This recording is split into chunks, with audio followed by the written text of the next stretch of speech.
Before you can step onto a plane or navigate a new city, you need the right tools.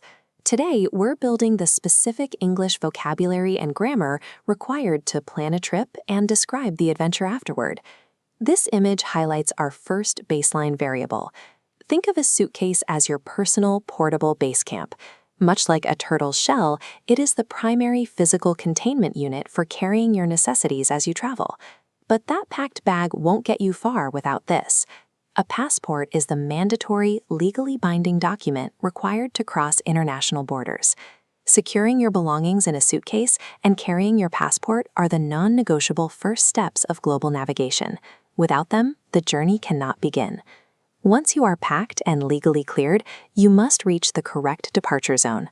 A frequent friction point for travelers is confusing the waiting areas for different modes of transport. This infographic defines the difference. A terminal is the primary building and waiting infrastructure designed exclusively for airplanes. It is the site where commercial flights begin and end. In contrast, a platform is the designated pedestrian walkway located immediately beside train or subway tracks. If flying, head to the terminal. If riding the rails, find the platform. Understanding this distinction ensures you reach the correct departure zone. Once a trip is complete, you will often need to tell someone what happened.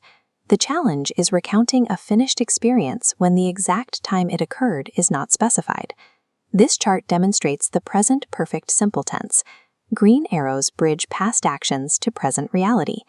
The three-part formula is establish the subject, add have or has, then convert the action word to its past participle. So I visit becomes I have visited. Let's test this logic. Pause the video and use this exact formula to construct your own sentence about riding a subway. Go ahead. The correct structure is, I have traveled on the subway.